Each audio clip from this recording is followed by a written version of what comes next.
OK, bon, là, je suis en compagnie de Holly, une femelle aigle royal âgée de 2 ans et demi. Elle a déjà un bout d'entraînement de fait. Là, en ce moment, elle est au plein poids parce qu'elle a fini, elle a terminé de muer, donc elle a changé toutes ses plumes pour des nouvelles plumes. Là, elle est rendue à, je vous le disais, 2 ans et demi, fait qu'elle est encore immature.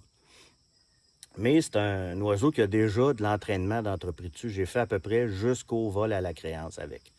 Donc, quand elle va revenir avec un appétit normal pour un oiseau de proie, de son calibre, comme si elle était dans des conditions naturelles, elle va reprendre le chaperon facilement, elle va se laisser manipuler, on va pouvoir aller la peser, puis recommencer le travail à la créance.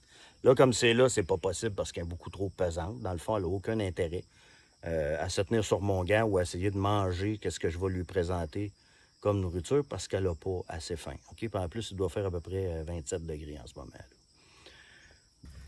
Le projet Enoch, ben, c'est un projet, en passant, Enoch, ça veut dire, c'est un acronyme.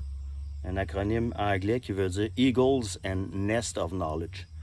C'est moi qui a coiné, qui a frappé cet acronyme-là, okay? Parce que ça va couvrir plusieurs volets, de la fauconnerie, de la garde en captivité, de la reproduction avec les aigles, que ce soit l'aigle royal et le pigargue à tête blanche.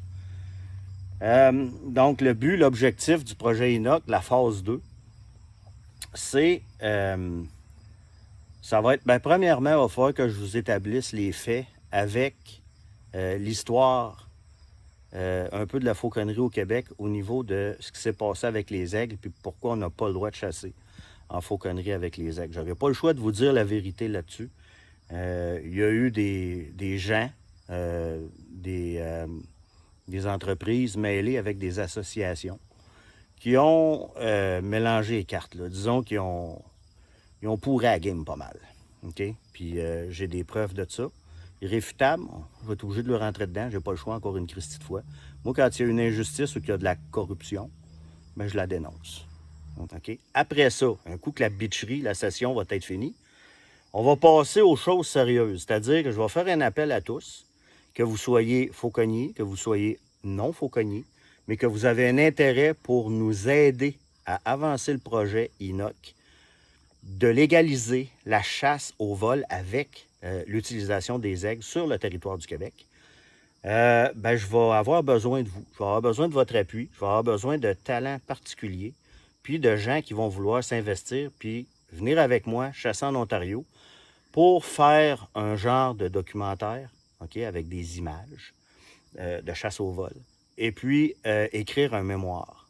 Ça va être important qu'il y ait quand même une bonne participation québécoise là-dedans, pour pas que je sois le seul, moi puis ma famille, là, à en parler et à vouloir ça. Parce que dans le fond, c'est pour le bien de l'avancement de la fauconnerie dans la province de Québec. C'est pas pour le centre de fauconnerie. Le centre de fauconnerie, c'est un outil, un levier.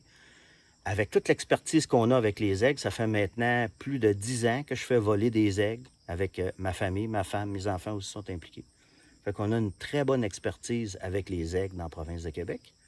Probablement qu'on est les seuls aussi, OK, à avoir cette expertise-là focusée sur la chasse au vol. Puis on fait participer beaucoup le grand public depuis 2018, donc ça fait 5 ans qu'on fait participer le grand public, justement pour démystifier, de faire des nœuds, puis monter l'engouement avec les aigles, puis finalement montrer aussi que c'est pas dangereux quand c'est bien fait. OK? C'est sûr qu'il y a beaucoup de considérations, il y a beaucoup de choses qu'il faut faire attention. Il y a beaucoup de responsabilités qui sont liées avec le fait d'avoir un gros oiseau de proie comme ça, qui est un prédateur qui est au sommet de la chaîne alimentaire, dans le cas de l'aigle royal. Il est au même titre que le loup ou l'ours polaire. Okay? C'est un hyper prédateur. Donc, il y a des responsabilités en tant que fauconnier, aiglier qui vient avec ça.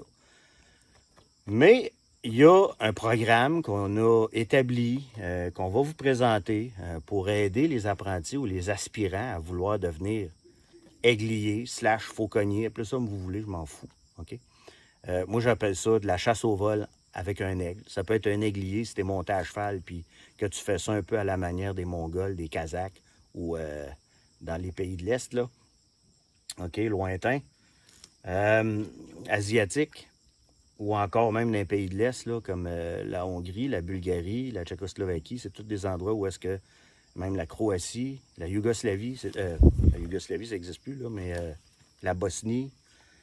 C'est tous des endroits où est-ce qu'ils vont chasser avec l'aigle royal. En Europe, comme en France, en Allemagne, en Suisse, en Autriche. Je ne suis pas sûr pour la Suisse, par exemple. C'est tous des endroits où est-ce qu'ils vont utiliser les aigles. L'Espagne aussi, l'aigle royal pour chasser. Je vais vous faire plusieurs chroniques pour faire un appel à tous, pour inviter les gens à mettre l'épaule à la roue dans le but de développer un mémoire pour autoriser la chasse avec les aigles, mais sur le territoire québécois. Merci beaucoup. À la prochaine.